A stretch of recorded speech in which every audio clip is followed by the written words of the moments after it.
भगवान प्रवचन माला के आरंभ में समाज के चरणों में अपना नवन निवेदित करते हैं। संत शिरोमणि कबीर का पद है, माया महाठगन हम जानी, तिरगुन फांस दिए कर डोले, बोले मधुरी बानी, केशव के कमला हुई बैठी, शिव के भवन भवानी, पंडा के मूरत हुई बैठी, तीरथ में पानी, जोगी के जोगिन हुई बैठी, राजा के घर रानी, काबू के हीरा हुई बैठी, काबू के कौड़ी कानी, भक्तन के भक्ति हुई बैठी, ब्रह्मा के ब्रह्माणी, कहे कबीर सुनो भाई साधु, यह सब अकथ कहानी। भगवान कृपा पूर्वक इस पद का मर्म हमें बताएं।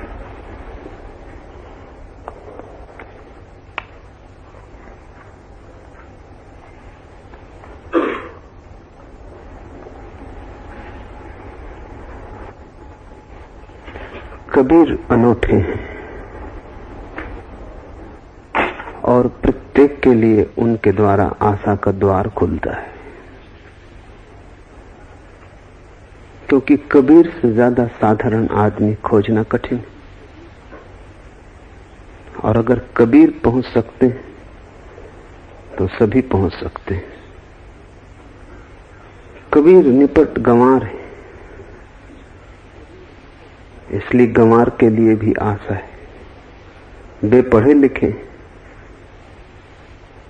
इसलिए पढ़े लिखे होने से सत्य का कोई भी संबंध नहीं। जाति पाति का कुछ ठिकाना नहीं कबीर की। शायद मुसलमान के घर पैदा हुए, हिंदू के घर बड़े हुए, इसलिए जाति पाति से परमात्मा का कुछ लेना देना नहीं। कबीर जीवन भर ग्रस्त रहे, जुलाहे, बुनते रहे कपड़े और बेचते रहे। घर छोड़ हिमालय नहीं गए, इसलिए घर पर भी परमात्मा आ सकता है, हिमालय जाना आवश्यक नहीं। कबीर ने कुछ भी न छोड़ा और सभी कुछ पा लिया, इसलिए छोड़ना पाने की शर्त नहीं हो सकती। और कबीर के जीवन में कोई भी विशिष्टता नहीं, इसलिए विशिष्टता अहंकार का आभूषण होगी, आत्मा का सौंदर्य नहीं। कबीर न धनी है, न ज्ञानी है, न समादृत है, न शिक्षित है, न सुसंस्कृत है। कबीर जैसा व्यक्ति अगर परम ज्ञान को उपलब्ध हो गया तो तुम्हें भी निराश होने की कोई भी जरूरत नहीं। इसलिए कबीर में बड़ी आशा है। बुद्ध अगर पाते हैं तो पक्का नहीं कि तुम पा सकोगे।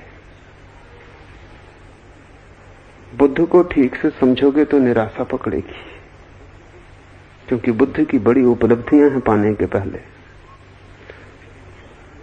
बुद्ध सम्राट है, इसलिए सम्राट अगर धन से छूट जाए आश्चर्य नहीं, क्योंकि जिसके पास सब है उसे उस सब की व्यर्थता का बोध हो जाता है। गरीब के लिए बड़ी कठिनाई है धन से छूटना। जिसके पास है ही नहीं उसे व्यर्थता का पता कैसे चलेगा? बुद्ध को पता चल गया, तुम्हें कैसे पता चलेगा? कोई चीज व्यर्थ है, इसे जानने के पहले कम से कम उसका अनुभव तो होना चाहिए। तुम कैसे कह सकोगे कि धन व्यर्थ है? धन है कहां? तुम हमेशा अभाव में जिए हो, तुम सदा झोपड़े में रहे हो, तो महलों में आनंद नहीं है ये तुम कैसे कहोगे?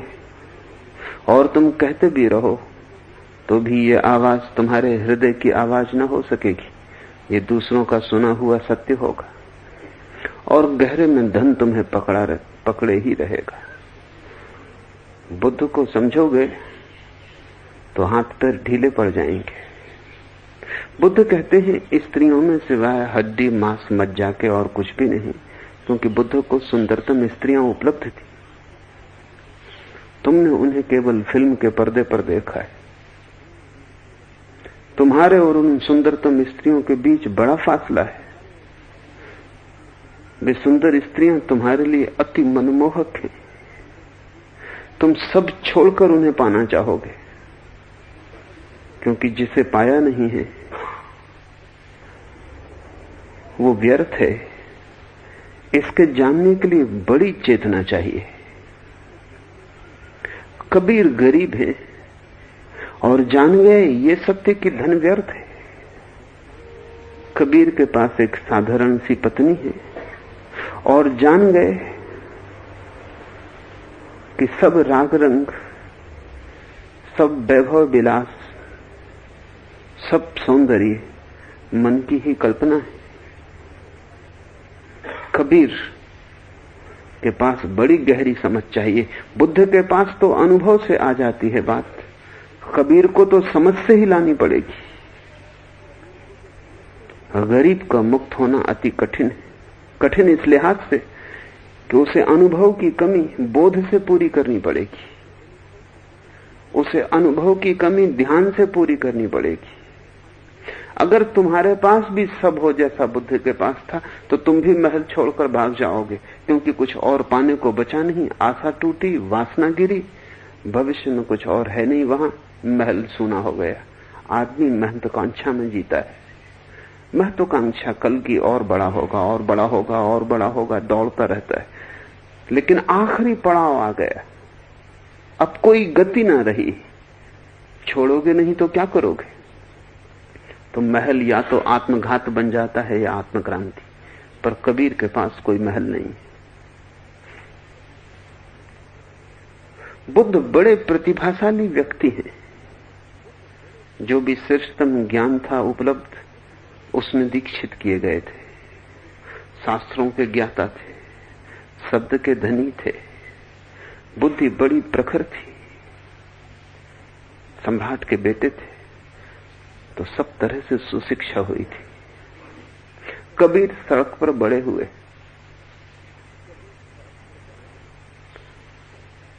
कबीर के माँ बाप का कोई पता नहीं। शायद कबीर नाजायज संतान हो तो मां ने उसे रास्ते के किनारे छोड़ दिया था बच्चे को पैदा होते ही, इसलिए मां का कोई पता नहीं। कोई कुलीन घर से कबीर आए नहीं। सड़क पर ही पैदा हुए जैसे, सड़क पर ही बड़े हुए जैसे भिखारी होना पहले दिन से ही भाग्य में लिखा था। ये भिखारी भी जान गया कि धन व्यर्थ है, तो तुम भी जान सकोगे। बुद्ध से आशा नहीं बंधती। बुद्ध की तुम पूजा कर सकते हो, फासला बड़ा है, लेकिन बुद्ध जैसा होना तुम्हें मुश्किल मालूम पड़ेगा। जन्मों जन्मों की यात्रा लगेगी। लेकिन कबीर और तुमने फासला जरा भी नहीं।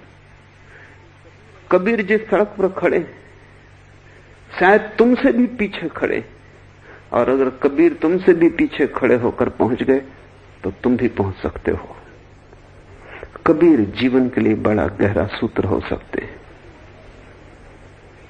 इसे तो पहले स्मरण में ले लें। इसलिए कबीर को मैं अनूठा कहता हूं। महावीर सम्राट के बेटे हैं, कृष्ण भी, राम भी, बुद्ध भी, वे सब महलों से आए। कबीर बिल्कुल सड़क से आए। महलों से उनका कोई भी नाता नहीं। कहा है कबीर ने कि कभी हाथ से कागज और स्याही छुई नहीं। मसी कागज छुओ न हाथ। ऐसा अपढ़ आदमी जिसे दस्तखत करने भी नहीं आते, इसने परमात्मा के परम ज्ञान को पा लिया। बड़ा भरोसा बनता है। तब इस दुनिया में अगर तुम वंचित हो तो अपने ही कारण वंचित हो, परिस्थिति को दोष मत देना। जब भी परिस्थिति को दोष देने का मन में भाव उठे, कबीर का ध्यान करना। कम से कम माँ बाप का तो तुम्हें पता है, घर द्वार तो है, सड़क पर तो पैदा नहीं हुए, हस्ताक्षर तो कर ही लेते हो, थोड़ी बहुत शिक्षा हुई है, हिसाब किताब रख लेते हो, वेद कुरान गीता भी थोड़ी पढ़ी है। न सही बहुत बड़े पंडित, छोटे मोटे पंडित तो तुम भी हो ही। तो जब भी मन होने लगे परिस्थिति को दोष देने का कि पहुंच गए होंगे बुद्ध, सारी सुविधा थी उन्हें, मैं कैसे पहुंचूं, तब कबीर का ध्यान करना। बुद्ध के कारण जो असंतुलन पैदा हो जाता है कि लगता है हम न पहुंच सकेंगे, कबीर तराजू के पलवे को जगह पर ले आते हैं। बुद्ध से ज्यादा कारगर हैं कबीर। बुद्ध थोड़े से लोगों के काम के हो सकते हैं, कबीर राजपथ है। बुद्ध का मार्ग बड़ा संकीर्ण है, उसमें थोड़े ही लोग पा सकेंगे, पहुंच सकेंगे। बुद्ध की भाषा भी उन्हीं की है, चुने हुए लोगों की। एक एक शब्द बहुमूल्य है, लेकिन एक एक शब्द सूक्ष्म है। कबीर की भाषा सबकी भाषा है, बेपढ़े लिखे आदमी की भाषा है। अगर तुम कबीर को न समझ पाए तो तुम कुछ भी न समझ पाओगे। कबीर को समझ लिया तो कुछ भी समझने को बचता नहीं। और कबीर को तुम जितना समझोगे उतना ही तुम पाओगे कि बुद्धत्व का कोई भी संबंध परिस्थिति से नहीं। बुद्धत्व तुम्हारी भीतर की अभीप्सा पर निर्भर है और कहीं भी घट सकता है। झोपड़े में, महल में, बाजार में, हिमालय पर, पढ़े लिखी बुद्धि में, गैर पढ़ी लिखी बुद्धि में, गरीब को, अमीर को, पंडित को, अपढ़ को, कोई परिस्थिति का संबंध नहीं है। ये जो वचन इस समाधि शिविर में हम कबीर के लेने जा रहे हैं, इनका शीर्षक है सुनो भाई साधो। और कबीर अपने हर वचन में कहीं न कहीं साधु को ही संबोधित करते हैं। इस संबोधन को थोड़ा समझ लें, फिर हम उनके वचनों में उतरने की कोशिश करें। मनुष्य तीन तरह से पूछ सकता है। एक कुतूहल होता है, बच्चों जैसा, पूछने के लिए पूछ लिया, कोई जरूरत न थी, कोई प्यास भी न थी, कोई प्रयोजन भी न था, ऐसे ही मन की खुजली थी, उठ गया, प्रश्न पूछ लिया। उत्तर मिले तो ठीक, न मिले तो ठीक, दोबारा पूछने का भी ख्याल नहीं आता। छोटे बच्चे जैसा पूछते हैं, रास्ते से गुजर रहे हैं, पूछेंगे ये क्या है, वृक्ष क्या है, वृक्ष हरे क्यों है, सूरज सुबह क्यों निकलता है, रात क्यों नहीं निकलता। अगर तुमने उत्तर दिया तो कोई उत्तर के सुनने के लिए उनकी प्रतीक्षा नहीं। जब तुम उत्तर दे रहे हो तब तक वो दूसरा प्रश्न पूछने चले गए। तुम उत्तर ना भी दो तो भी कुछ जोर न डालेंगे कि उत्तर दो। तुम दो या न दो ये असंगत है, प्रसंग के बाहर है। बच्चा पूछने के लिए पूछ रहा है, बच्चा केवल बुद्धि का अभ्यास कर रहा है। जैसा पहली दफे जब बच्चा चलता है तो बार बार चलने की कोशिश करता है, कहीं पहुंचने के लिए नहीं, क्योंकि अभी बच्चे की क्या मंजिल है। अभी तो चलने में ही मजा लेता है, अभी तो पैर चला लेता है, इससे बड़ा प्रसन्न होता है, नाचता है कि मैं भी चलने लगा। अभी चलने का कोई संबंध मंजिल से नहीं है, अभी चलना अपने आप में ही अभ्यास है। ऐसा ही बच्चा जब बोलने लगता है तो सिर्फ बोलने के लिए बोलता है, अभ्यास करता है, उसके बोलने में कोई अर्थ नहीं है। पूछना जब सीख लेता है तो पूछने के लिए पूछता है, पूछने में कोई प्रश्न नहीं है, सिर्फ कुतूहल है। तो एक तो उस तरह के लोग हैं, वे बचकाने हैं जो परमात्मा के संबंध में भी कुतूहल से पूछते हैं। मिले उत्तर ठीक, न मिले उत्तर ठीक, और कोई भी उत्तर मिले उनके जीवन में उस उत्तर से कोई भी फर्क न होगा। तुम ईश्वर को मानते रहो तो तुम वैसे ही जियोगे, तुम ईश्वर को न मानो तो भी तुम वैसे ही जियोगे। ये बड़ी हैरानी की बात है कि नास्तिक और आस्तिक के जीवन में कोई फर्क नहीं होता। तुम जीवन को देख के बता सकते हो कि यह आदमी आस्तिक है या नास्तिक है, नहीं तुम्हें पूछना पड़ता है कि क्या आप आस्तिक हैं या नास्तिक। आस्तिक और नास्तिक के व्यवहार में रत्ती भर का कोई फर्क नहीं होता। वैसा ही बेईमान वो, वैसा ही दूसरा, वे सब चचेरे मौसेरे भाई हैं, कोई अंतर नहीं है। एक ईश्वर को मानता है, एक ईश्वर को नहीं मानता। इतनी बड़ी मान्यता और जीवन में रत्ती भर भी छाया नहीं लाती, कहीं कोई रेखा नहीं खींचती। दुकानदारी में वो उतना ही बेईमान है जितना दूसरा, बोलने में उतना ही झूठा है जितना दूसरा। न इसका भरोसा किया जा सकता न उसका। क्या जीवन में कोई अंतर नहीं आता आस्था से? तो आस्था दो कौड़ी की है, तो आस्था कुतूहल से पैदा हुई होगी, वो बचकानी है। ऐसी बचकानी आस्था को छोड़ देना चाहिए। सबसे सतह पर कुतूहल है, दूसरे थोड़ी गहराई बढ़े तो जिज्ञासा पैदा होती। जिज्ञासा सिर्फ पूछने के लिए नहीं है, उत्तर की तलाश है, लेकिन तलाश बौद्धिक है, आत्मिक नहीं है। तलाश विचार की है, जीवन की नहीं है।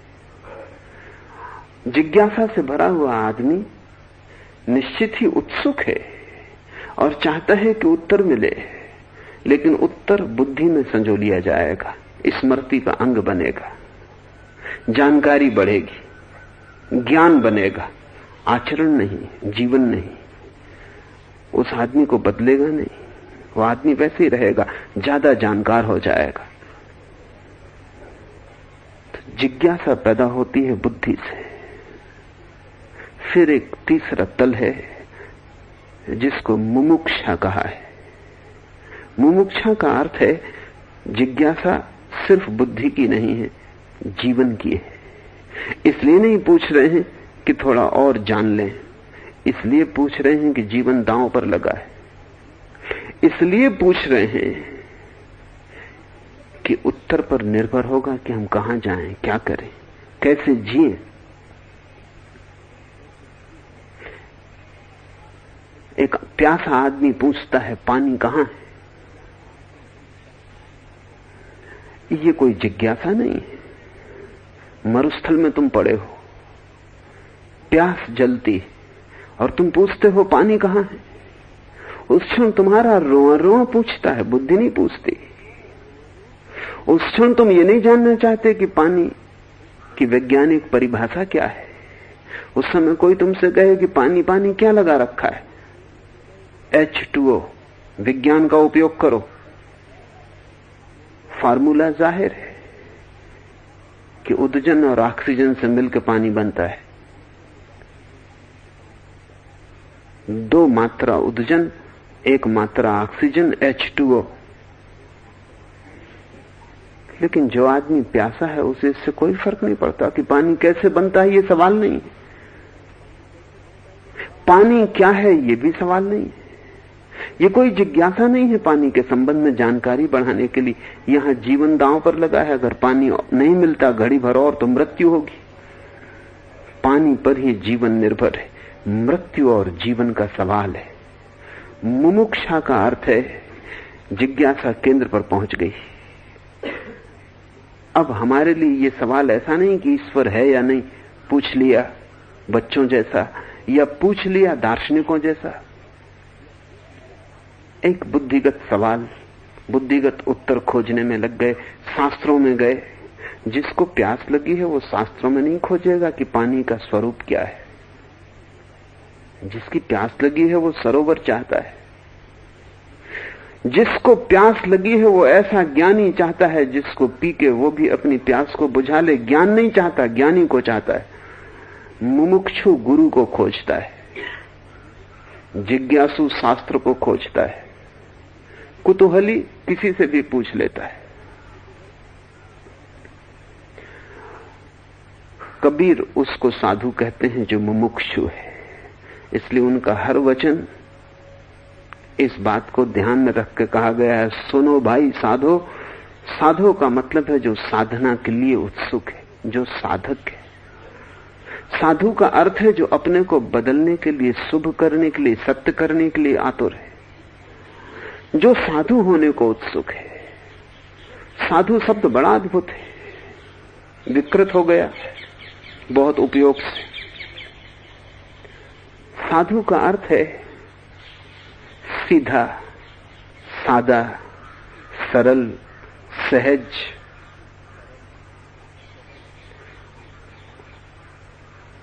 साधु शब्द की बड़ी भाव भंगिमाएं हैं और सीधा, सादा, सरल, सहज यही साधना है। इसलिए कबीर कहते हैं साधो सहज समाधि भली। सहज हो रहो, सरल हो जाओ।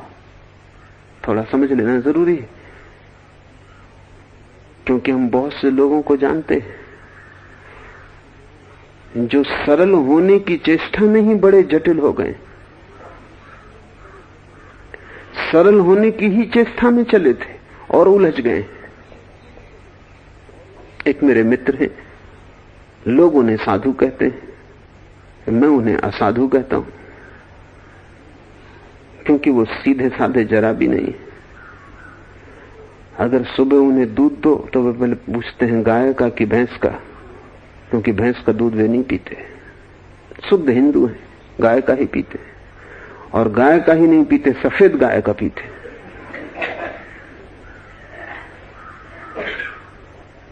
किसी शास्त्र से उन्होंने खोज लिया है कि सफेद गाय का दूध शुद्धतम होता है। वो भी कुछ घड़ी पहले लगा हो तो ही पीते, क्योंकि इतनी घड़ी देर तक दूध रह जाए तो उसमें विकृति का समावेश हो जाता है। कुछ घड़ी पहले का तैयार घी ही लेते हैं, क्योंकि इतनी देर ज्यादा रह जाए तो शास्त्रों में उल्लेख है कि घी विकृत हो जाता है। इस तरह का पानी पीते हैं कि जो भी भर के लाए वो गीले वस्त्र पहने हुए भर के लाए, ताकि बिल्कुल शुद्ध हो।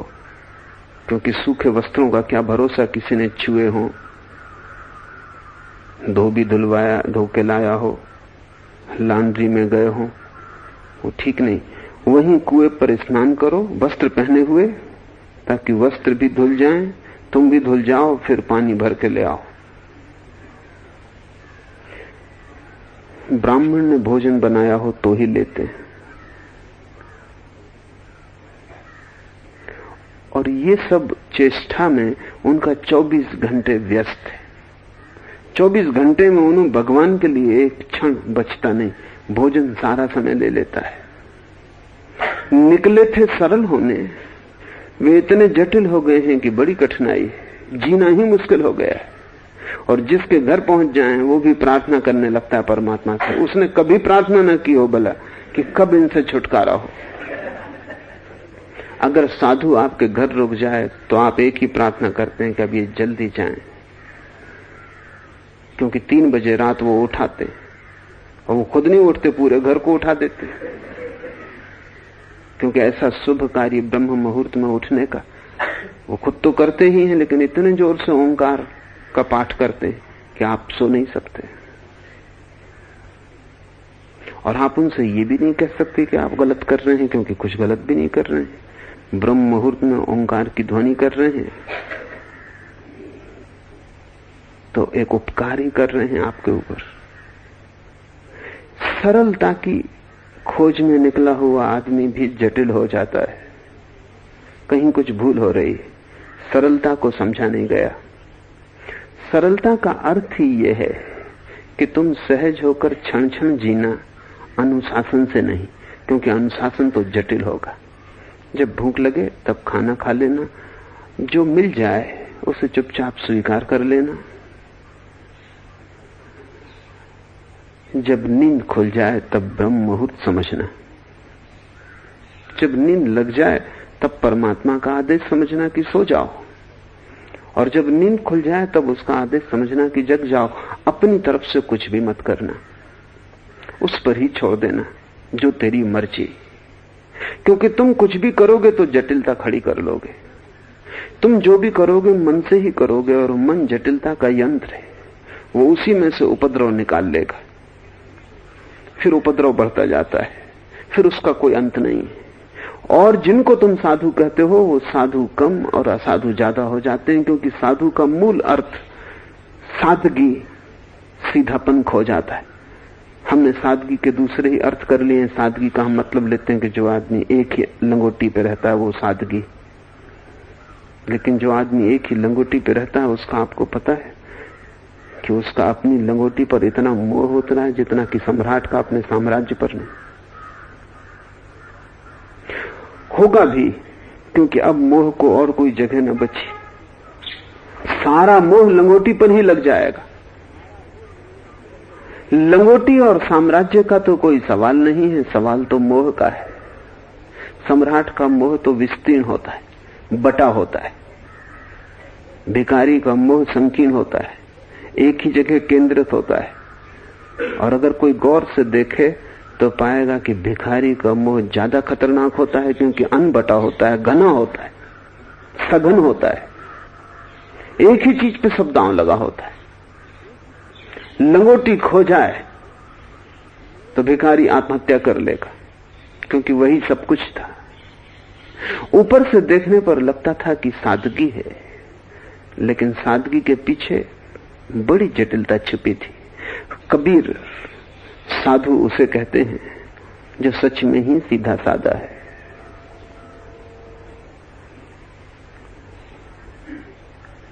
ज्ञानी हो गए, निर्वाण को पा लिया, परम सत्य की अनुभूति हो गई, तो भी कपड़ा बुनना जारी रखा।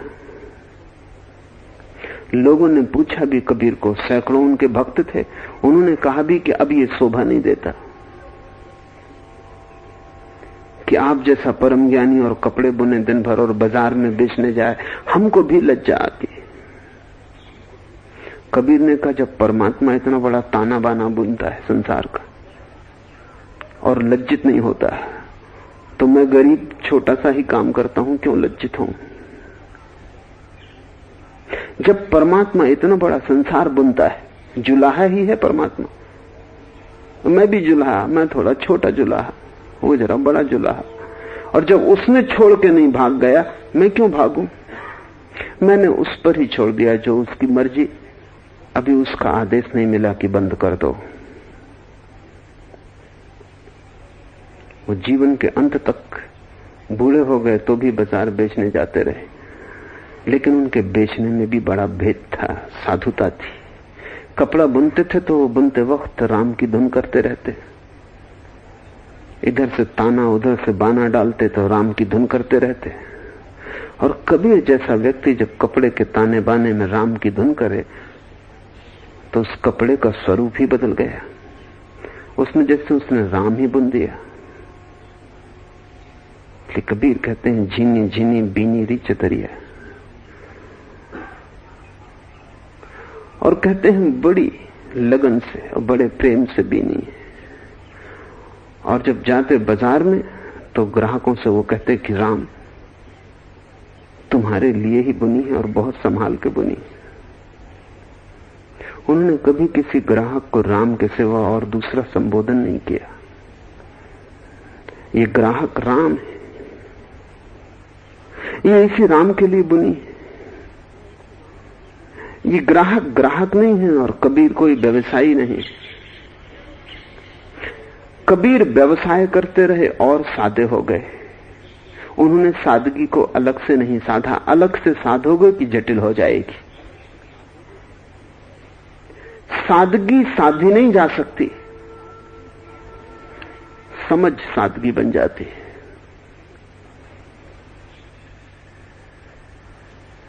कबीर ने अपने को इतना मर्जी पर छोड़ दिया परमात्मा के। सुबह लोग भजन के लिए इकट्ठे हो जाते थे तो कबीर उनसे कहते कि ऐसे मत चले जाना, खाना लेके जाना। पत्नी बच्चे परेशान थे। कहां से इतना इंतजाम करूं? उधारी बढ़ती जाती, कर्ज में दबते जाते। रोज रात को कमाल कबीर का लड़का उनसे कहता कि अब बस हो गया, अब कल किसी से मत कहना। कबीर कहते जब तक वो कहलवाता है तब तक हम क्या करें? तुम्हारी सुने कि उसकी सुने? जिस दिन वो बंद कर देगा, कहने वाला कौन? हम अपनी तरफ से कुछ करते नहीं, और तुम क्यों परेशान हो? जब वो इतना इंतजाम करता है, ये भी करेगा। लेकिन आखिरी वक्त आ गया। एक दिन कमाल ने कहा कि अब बस बहुत होगा, क्या हम चोरी करने लगे? उसने गुस्से में कहा था। कबीर ने कहा, अरे पागल, ये तुझे पहले क्यों न सूझा?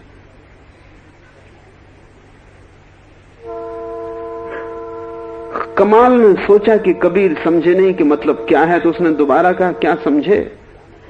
मैं कह रहा हूं क्या हम चोरी करने लगे? कहां से लाएं? कबीर ने कहा, सभी उसका है, क्या चोरी क्या अचोरी, जो उसकी मर्जी। ये ख्याल पहले क्यों ना आया? कमाल भी अद्भुत लड़का था। उसने कहा, आज परीक्षा पूरी ही हो ले। तो उसने कहा, फिर मैं जाता हूं चोरी पर, लेकिन साथ तुम्हें भी आना पड़ेगा।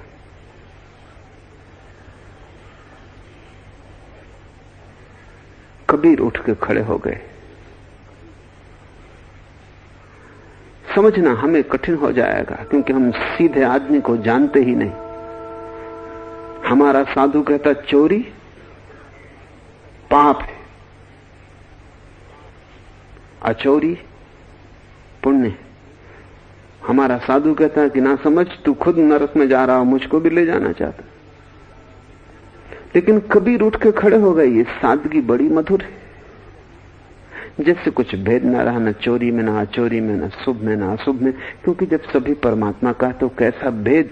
भेद तो चालाक बुद्धि का होता है, सादगी में कैसा भेद? उठ के खड़े हो गए। कबीर को भीतर से समझना बड़ा मुश्किल पड़ेगा तुम्हें, क्योंकि तुम्हारे मन में भी भेद, तुम भी सोचोगे कि ये क्या मामला है। क्या कबीर चोरी के पक्ष में? कमाल भी झिझका। जब कबीर उठ के खड़े हो गए, उसने सोचा कि ये मजाक ही थी, लेकिन कमाल आखिर कबीर का ही लड़का था और अब बात को पूरा करना जरूरी था। गया, एक मकान में सैन लगाई। कबीर बाहर खड़े, सैन लगा के भीतर गया। एक बोरा गेहूं का घसीट के लाया। किसी तरह बोरा तो बाहर निकल आया। जब वो खुद बाहर निकल रहा था तो घर के लोग जाग गए। जाग इसलिए गए कि कबीर ने जोर से उससे पूछा कि अरे पागल, घर के लोगों से पूछा कि नहीं? चोरी सो तो ठीक, लेकिन घर के लोगों को बताया या नहीं? थोड़ा शोरगुल कर दे ताकि लोग जग जाएं कि चोरी हो गई।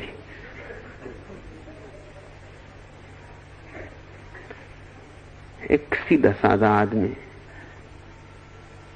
जिसके लिए भेद गिर गए। ये आवाज सुन के, बातचीत सुन के घर के लोग जग गए। और जब कमाल निकल रहा था दीवार के छेद से, तो किसी ने उसके पैर पीछे पकड़ लिए। तो कमाल ने कहा, अब क्या किया जाए?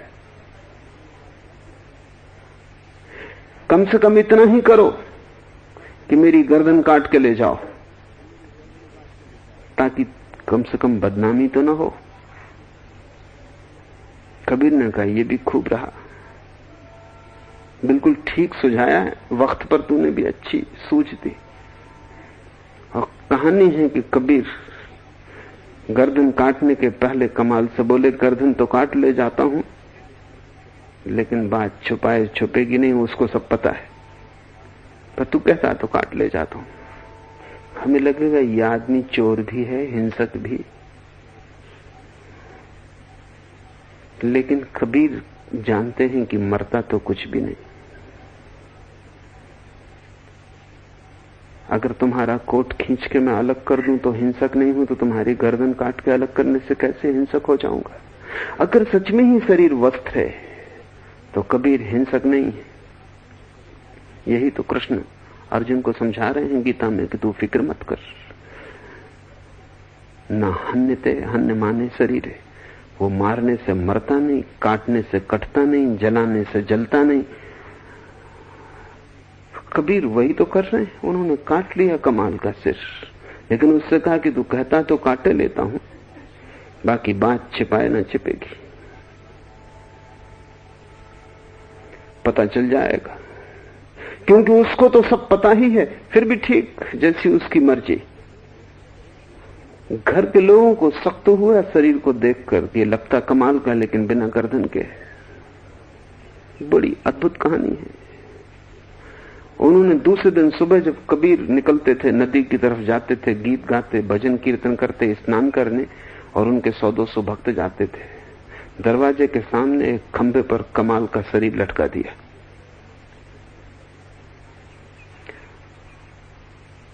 कि शायद कबीर को भी अपने लड़के को देखकर चेहरे पर कोई फर्क आ जाए, और भक्तों को तो पता ही होगा, तो उनमें से कोई ना कोई कुछ ना कुछ कह देगा। लेकिन ये बात कुछ और ही हो गई।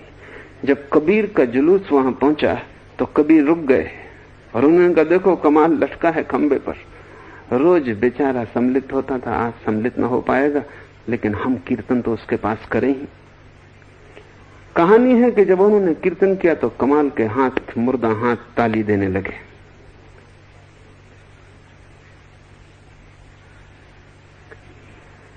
कोई मरता नहीं, मृत्यु असंभव है। मृत्यु तक तुम्हारी मान्यता है। तुमने माना है इसलिए तुम मरते हो, और तुमने जाना नहीं है इसलिए तुम मरते हो। जीवन ऊर्जा सब तरफ व्याप्त है। और कबीर ने कहा, पागल, पहले ही कहा था कि बात छिपाए न छुपेगी। चोरी तो ठीक, लेकिन उसको सब पता है। अब उसने खोल दिया राज। इसलिए कबीर ने अपने भक्तों से कहा, सदा मैंने कहा उसकी मर्जी से चलो। जीवन का बड़े से बड़ा सत्य है भेद का गिर जाना, बुरे और भले का, शैतान और संत का, रात और दिन का, जीवन और मृत्यु का, अंधकार और प्रकाश का। सारा भेद जब गिर जाए, शुभ और अशुभ का, तब कोई साधु। हम तो उसे साधु कहते हैं जो अंधेरे के विपरीत प्रकाश के पक्ष में। हम उसे साधु कहते हैं जो अशुभ के विपरीत शुभ के पक्ष में। हम उसे साधु कहते हैं जो संत है और शैतान नहीं। लेकिन हमारा साधु हमारी ही बुद्धि का प्रक्षेपण है, कबीर का साधु नहीं।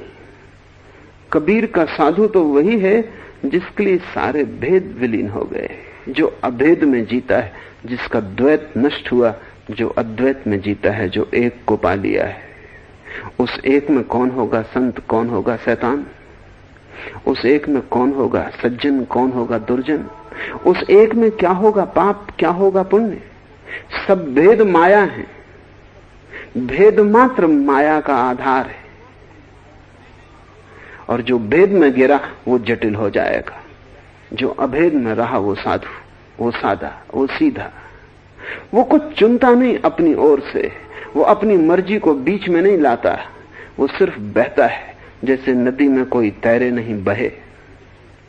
नदी जहां ले जाए वहां जाने को राजी रहे, और जहां पहुंच जाए वही मंजिल। नदी बीच में डुबा दे तो वही किनारा।